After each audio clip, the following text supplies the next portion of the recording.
ಇನ್ನ ನೆನ್ನೆ ಎಪಿಸೋಡ್ ಅಲ್ಲಿ ಸರ್ ಸುದೀಪ್ ಸರ್ ನಿಮ್ ವೈಫ್ ನ ಸ್ಟೇಜ್ ಮೇಲೆ ಕರೆಸಿದಾಗ ಅವ್ರು ಹೇಳ್ತಾರೆ ಇವ್ರು ಎಲ್ಲಿ ಮಿಸ್ ಮಾಡಿದ್ರು ಅಂತ ಹೇಳ್ಬಿಟ್ಟು ಅಂಡ್ ನೀವು ಹೇಳ್ತಾ ಇದ್ರಿ ಮನೆಯಲ್ಲಿ ಬಂದಾಗ ಊಟ ಮಾಡುವಾಗ ಹಂಗೆ ನನ್ನ ವೈಫ್ ಜೊತೆ ಸ್ವಲ್ಪ ಡಿಸ್ಕಷನ್ ಮಾಡ್ತಾ ಇದ್ದೆ ಅಂತ. ಅವರು ಮೇಜರ್ ಏನ್ ಹೇಳಿದ್ರು ಸರ್ ನಿಮಗೆ? ಅಂದ್ರೆ ಅಲ್ಲೇ ಹೇಳಿದ್ರು ಅಶ್ವಿನಿ ಮತ್ತೆ ಜಾನ್ವಿ ಅವ್ರ ಜೊತೆ ಬಿಟ್ಟು ಆಟ ಆಡಿದ್ರೆ ಇನ್ನ ಇರ್ತಾ ಇದ್ರಿ ಅಂತ ಹೇಳಿ.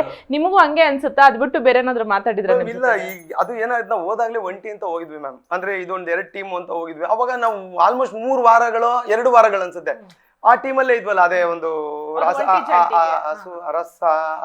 ಅರಸಿ ಮತ್ತೆ ಸೇವಕರು ಅನ್ನೋದು. ಸೊ ನಾ ಆ ಟೀಮಲ್ಲೇ ಇದ್ದಿದ್ದು. ಅದಾದ್ಮೇಲೆ ಯಾವಾಗಾದ್ರೂ ಕೋಪ ಬಂದು ಜಗಳ ಆಡ್ಬಿಡ್ತಿದ್ವಿ, ಮತ್ತೆ ಯಾವ್ದೋ ಒಂದು ಟೀಮ್ ಅಪ್ ಮಾಡಿದಾಗ ಮತ್ತೆ ಆ ಟೀಮ್ ಬಂದ್ಬಿಡ್ತಿದ್ವಿ. ಆ ಒಂದು ಟೀಮ್ ಆದಾಗ ಮತ್ತೆ ಈ ದ್ವೇಷ ಅಲ್ಲಿ ಕ್ಯಾರಿ ಮಾಡಿದ್ರೆ ಟೀಮ್ ಗೆಟ್ ಬೀಳುತ್ತೆ. ಸೊ ಅಲ್ಲಿ ಮತ್ತೆ ಮಾಸ್ ಸ್ಟಾರ್ಟ್ ಆಗ್ಬಿಡೋದು. ಆಗ ಅವ್ರು ಯಾವ ಒಂದ್ಸಲ ಅಣ್ಣ ಸಾರಿ ಅಣ್ಣ ಆಟ ಆಯ್ತು ಅಂತ ಆದ್ರೂ ನೀವು ನನ್ಗೆ ಹಿಂಗಂದ್ರೆ ಆಟ ಆಯ್ತು ಅನ್ನೋರು, ನಾನು ಸಾರಿ ಮ್ಯಾಮ್ ಅಂತಿದ್ದೆ.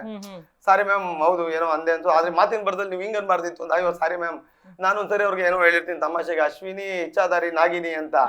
ಆ ತರದ್ ಏನೋ ಬರುತ್ತೆ. ಮತ್ತೆ ನಾವು ಒಂದು ಟೀಮ್ ಅಪ್ ಆಗ್ಬಿಡ್ತೀವಿ ಅದ್ಯಾವ್ದು ಇನ್ನೊಂದು ಆಟದಲ್ಲಿ. ಮತ್ತಲ್ಲಿ ಸ್ನೇಹ ಆಗೋದು. ನನ್ಗೆ ಆಚೆ ಬಂದ್ಮೇಲೆ ಗೊತ್ತಲ್ಲ ಮ್ಯಾಮ್, ಈಗ ಆ ಕಡೆ ಒಂದು 10-12 ಜನ ಒಂದು ಅವರೆಲ್ಲ ಹಳೆ ಪರಿಚಯ ಫ್ರೆಂಡ್ಸು, ಅವ್ರು ಒಂದು ಗುಂಪು ತರ ಇದ್ರು. ಇಲ್ಲಿ ಒಳಗಡೆ ಗುಂಪುಗಳನ್ನ ಅವಶ್ಯಕತೆ ಬೇಕಾಗುತ್ತೆ. ಯಾಕಂದ್ರೆ ಈ ನಾಮಿನೇಷನ್ ಅಂತ ಬಂದಾಗ ಯಾರೋ ಕಾಪಾಡೋಕೋ ಏನೋ ಅವರೇ ಇರ್ತಾರಲ್ಲ ಸರ್. ಆಮೇಲೆ ನಾವು ಒಂದೇ ರೂಮ್ ಅಲ್ಲಿ ಇರ್ತಿದ್ದು. ಆಮೇಲೆ ಆಲ್ಮೋಸ್ಟ್ ಇವರೆಲ್ಲ ನನ್ನ ಏಜ್ ಗ್ರೂಪ್.